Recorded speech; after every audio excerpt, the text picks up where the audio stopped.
పితా పుత్ర పవిత్ర ఆత్మనామమున ఆమేన్.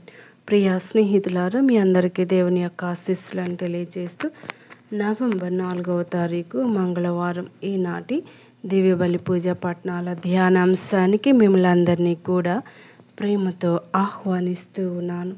మొదటి పట్టణము పునీత పౌలు రోమీలకు రాసిన లేఖ 12వ అధ్యాయం 5వ వచనం నుండి 16వ వచనం వరకు. భక్తి కీర్తన 131వ కీర్తన 1, 2, 3 వచనములు. లూకాసు సువార్త 14వ అధ్యాయం 15వ వచనం నుండి 24వ వచనం వరకు. ఈనాటి సువార్త పఠనాన్ని భక్తి శ్రద్ధలతో చదివి ధ్యానించుదాం. విందు పరమరాజ్యం. ఈ మాటలకు ఆయన ప్రక్కన కూర్చున్న అతిథి ఒకడు, దేవరాజ్యమున భుజించువాడెంత ధన్యుడు అనెను. అందుకు యేసు అతనితో, ఒకడు గొప్ప విందు చేసి అనేకులను పిలిచెను. విందు వేళకు అతడు పిలువబడిన వారికి అన్నియో సిద్ధమైనవి, బయలుదేరి రండు అని సేవకుని ద్వారా వార్తను పంపెను. కానీ వారందరూ సాకులు చెప్పసాగిరి. మొదటివాడు, నేనొక పొలమును కొంటిని, దాన్ని చూచి రావలేను కనుక నన్ను క్షమింపుము అని మనవి చేసుకొను. రెండోవాడు, నేను 5 జతల ఎడ్లను కొంటిని, వానిని పరీక్షింపపోవుచున్నాను కనుక నన్ను క్షమింపుము అని అర్థించెను. మరి ఒకడు, నేను వివాహం చేసుకొంటిని కనుక రాలేను అని చెప్పెను. సేవకుడు తిరిగి వచ్చి ఈ విషయమును యజమానికి తెలియచేయగా, ఆ యజమానుడు మండిపడి తన సేవకునితో, నీవు వెంటనే నగర వీధులకు పేటలకు వెళ్ళి పేదలను, అవిటి, గ్రుడ్డి, కుంటివారిని ఇక్కడకు తీసుకొని రమ్ము అని ఆజ్ఞాపించెను. సేవకుడు అంతటా, అయ్యా, నీవు ఆజ్ఞాపించినట్లు చేసి తిని, కానీ ఇంకనూ స్థలమున్నది అని చెప్పెను. అందుకు ఆ యజమానుడు సేవకునితో, రాజమార్గములందును కంచర ఎందును వెదకి అక్కడ కనబడిన వారిని బలవంతముగా తీసుకుని వచ్చి నా ఇల్లు నిండునట్లు చూడుము. ఏలైనా ఆ పిలువబడిన వారు ఎవ్వరును నా విందు రుచి చూడరని మీతో చెప్పుచున్నాను అనెను. ఇది ప్రభు వాక్కు. సర్వేశ్వరునికి వందనములు. ధ్యానాంశం: ఆహ్వానించబడిన వారు విందు ఆరగించాలి. ప్రియ స్నేహితులారా, మరి ఈనాటి యొక్క గొప్ప సువిశేష పఠనం మనతో బోధిస్తున్నటువంటి విషయం ఏమిటంటే, పిలువబడిన వారు విందుకు వచ్చుటకు ఎందుకు ఇష్టపడలేదు? విందు ఇచ్చిన వారి గురించి సరిగా తెలియకపోవడం వలన కావచ్చు. పిలిచిన వాడంటే ఇష్టం లేక కావచ్చు. అతని ఆహ్వానం సరిగా లేకపోయి ఉండవచ్చు. ఆ విందు మీద అంత ఆసక్తి లేక కావచ్చు. ఆత్మాభిమానం అధికమైనందువలన కావచ్చు. వెళితే కానుక ఇవ్వాలి, అది ఇవ్వడానికి ఇష్టం లేక కావచ్చు. ఇవ్వడానికి శక్తి లేక కావచ్చు. యేసు ప్రభు ఈ ఉపమానమును ఈనాటి ధర్మశాస్త్ర బోధకులు, పరిసయ్యులు, మత పెద్దల గురించి చెప్పాడు. వారు ఆయనను గాని ఆయన తండ్రిని గాని తెలుసుకోలేదు, కనీసం తెలుసుకోవటానికి ప్రయత్నించలేదు. అందుకే వారు దైవరాజ్యాన్ని అంగీకరించలేదు. ఈరోజు మనం కూడా దేవుని గురించి, ప్రభుని గురించి కొంత తెలుసుకొని దానితో సంతృప్తి పడుతూ ఉన్నాం. అందుకే దైవరాజ్యాన్ని పూర్తిగా అంగీకరించలేకపోతూ ఉన్నాం. యేసు వారి ఆలోచనలకు, ఆశలకు అనుకూలంగా లేడు. వారి పూర్వుల సాంప్రదాయాలు ఆచరించకపోవటం, వారు తిరస్కరించిన పాపులను, సుంకర్లను చేరతీయటం వారికి నచ్చలేదు. అందుకే వారు విందును నిరాకరించారు. ఈరోజు ప్రభు అంటే ఇష్టమైనప్పటికీ ఆయనలోని కొన్ని విషయాలు నచ్చక ఆయన దరి చేరలేకపోతూ ఉన్నారు.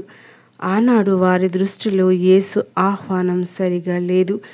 ఆయన ఒక సామాన్య దీన మానవుడిగా పిలుపునివ్వడం వారు జీర్ణించుకోలేకపోయారు.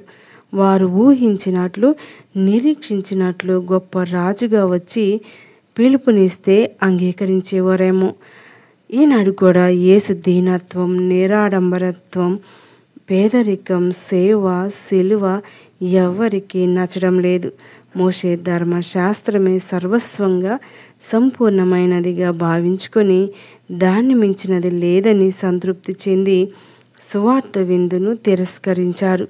ఈనాడు భారతీయులు తమ గొప్ప మతాన్ని, సాంప్రదాయాలను విడవలేకపోతూ ఉన్నారు. ధనాశపరులు, స్వార్థపరులు, అహంభావులు, డాంబికులు అయిన ఆనాటి అర్చకులకు, పరిసయ్యులకు దైవరాజ్య శిలువ ఆత్మార్పణ కోరుతున్న విందు స్వాభావికంగానే నచ్చలేదు. నాటి నుండి నేటి వరకు ఈ విందు ఎవ్వరికీ నచ్చటము లేదు. ప్రియ స్నేహితులారా, మరి నేటి సువార్త పఠనం క్రీస్తు ఉపమానాల్లో వినయం, విధేయతలు గురించి చెప్పిన సంఘటన అంతరంగాన్ని అవగాహన చేసుకుంటే వినయ మర్యాదల భావాన్ని తెలుసుకుంటాం. ఈ సంఘటన విందు పరమరాజ్యం గురించి అని విన్నాం.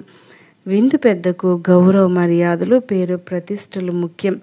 తన పరపతి పెంచుకోవటానికి సంఖ్యాపరంగా ముందు జాగ్రత్తలు తీసుకున్నాడు. అయితే సమయం వచ్చేసరికి ఆహ్వానం అందుకున్న వారిలో అధిక సంఖ్యలో ఆఖరి నిమిషాన చేయించారు. తనూహించుకున్న పరువు మంట కలిసేటట్టుంది. ఏదో ఒకటి చేయాలి. అంతా సిద్ధంగా ఉన్నా ఎవరు రాకపోయేసరికి చాటింపు కూడా వేయించిన లాభం లేకుండా పోయింది. విందుకు రాలేకపోయినందుకు వారు చెప్పిన సాకులు లేదా కారణాలు గమనించదగ్గవే. ఒకడు భూమి అమ్మకం కొనడంలో నిమగ్నమైపోవడంతో రాలేకపోయాడు. నేటి భూ కబ్జాదారులు, రియల్ ఎస్టేట్లు వ్యాపారులు లాభాల్లో మునిగిపోయి దేవుణ్ణి, పొరుగువారిని నిర్లక్ష్యం చేస్తూ ఇటు ఆర్థిక అటు ఆధ్యాత్మిక జీవితాలు అధోగతికి చేరుకుంటూ ఉన్నారు. ఇక రెండో వాడి క్షమాపణ మరో కారణంతో ఉంది. వ్యవసాయ వృత్తి గల ఇజ్రాయేలీలకు వారి భాషలోనే క్రీస్తు మాట్లాడటం సందర్భోచితంగా ఉంది. అందుకే రెండో వాడు ఎడ్ల జతలను కొనటానికి వెళుతూ ఉన్నాడు అని సాకు చూపాడు. నేటివాడైతే పల్సర్ బైకులు, బెంజ్ కార్లు కొనడానికి వెళ్తున్నానని చెప్పేవాడేమో. ప్రియ స్నేహితులారా, మరి ఈ పరలోక విందు ఏమిటి అంటే, మనకు జ్ఞాన స్నానం ద్వారా ప్రభు మనల్ని పేరు పేరున ఆహ్వానిస్తూ ఉన్నాడు. మరి దేవాలయానికి రమ్మన్న, దేవుని ఆజ్ఞలు పాటించమన్నా, మరి దైవ అభ్యంగనాల్ని పాటించడానికి కానీ, దేవుని యొక్క కార్యక్రమాల్లో పాల్గొనటానికి కానీ మనకి సమయం లేదు. మరి ఈనాడు దేవుని యొక్క ఆహ్వానం మనకి ఏ విధంగా వినపడుతుంది అంటే, ఉపదేశులు గ్రామాల్లో కానీ, గురువులు కానీ, కన్యాస్త్రీలు కానీ, మరి దైవ భక్తి కలవారు పిలిచినప్పుడు మాకు సమయం లేదు, మాకు పనులున్నాయి అనేటువంటి సాకులతో మనం దేవాలయానికి వెళ్లకుండా, దివ్య పూజా బలిలో పాల్గొనకుండా, దివ్య సప్రసాదం స్వీకరించకుండా, ఒకవేళ వచ్చినా కానీ అయోగ్యంగా స్వీకరించడం అలవాటైపోతూ ఉంది. మరి ఈనాడు ప్రభు మనలందరినీ కూడా హెచ్చరిస్తూ ఉన్నారు.